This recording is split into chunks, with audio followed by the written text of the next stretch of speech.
ဖြိုးဝေအောင်ရေ ဘုရားလို့ထူလိုက် ဖြိုးဩတသားမျက်စိမြင်ကျင်လားမြင်ဟမ်ဒီဘက်ကလားမြင်ကျင်လားမျက်စိ မြင်ကျင်လားတဲ့ပြောပြလိုက်အောင်လေ အော်မြင်ကျင်တယ်နှစ်သားဖြိုးဝေအောင်မျက်စိမြင်ကျင်တယ်တဲ့အေးတသားဖြိုးဝေအောင်ကိုရွှေလင်းရောဇူဝိဒါနာစက္ခုအလင်းမှာဒီနေ့ပြကြည့်အောင်မှာပေါ့များများခွစိတ်မှုကုသမှုကြည့်ရင်တော့လှူရှင်တွေပေါ်ရင်တော့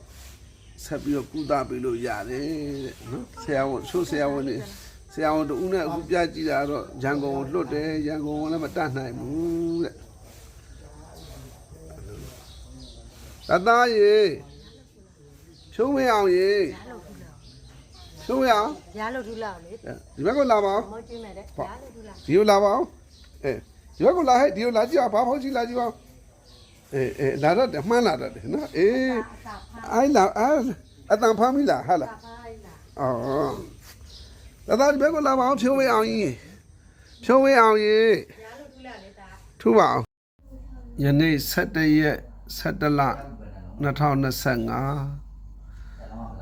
နှစ်သားလေးဖြိုးဝေးအောင်ရန်ကုန်မြို့မှာမျက်စိခွဲစိတ်ကူးသနိုင်ရန်အတွက်မတီအလှရှင်များဥစိန်ကြိုင်ဒေါခင်စိန်အောင်ဒုက္ခကုံဆုံးတိုင်းမိသားစု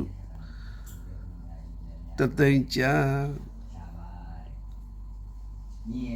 ဒေါ်သိန်းသိန်းဝင်းဒေါ်လီလီဝင်းတောင်ငူမှသားလေးဖြိုးဝေအောင်အတွက်တသိန်းကျန်ဦးသိန်းလွင်ဒေါ်အေးအေးဝင်းသမီးဖူးမြတ်သွဲမိသားစုမှတောင်ငူမှတသိန်းကျန်သားလေးဖြိုးဝေအောင်မျက်စိခွဲစိတ်ကုသရကုသနိုင်ရမတီလူရှင်များဖြစ်ပါတယ်အလင်းရစေကြောင်းအကုသိုလ်ကင်း၍ကုသိုလ်ဖြစ်စေကြောင်းမျက်စိအလှကိုသရာကြည်ပြုပေးလူပါဤကောင်းမှုသည်ဤတော်တို့ဤ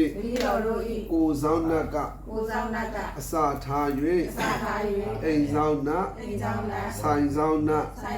လုပ်ငန်းခွင်ဆောင်နတ်နတ်မြတ်နာကောင်းနတ်ပေါင်းတို့နှင့်ကျေးဇူးရှင်မိခင်ဖခင်ဆရာသမားတို့အားမြတ်ပေးဝေပါ၏အားလုံးမြတ်ရ၍ ချမ်းသာကြပါစေ ချမ်းသာကြပါစေ ချမ်းသာကြပါစေ တာဓုတာဓုတာဓု 9000နဲ့ကအမောင်ခွေးရဲ့အနေရစီကြောင်းအလှကိုလှူရတာနော်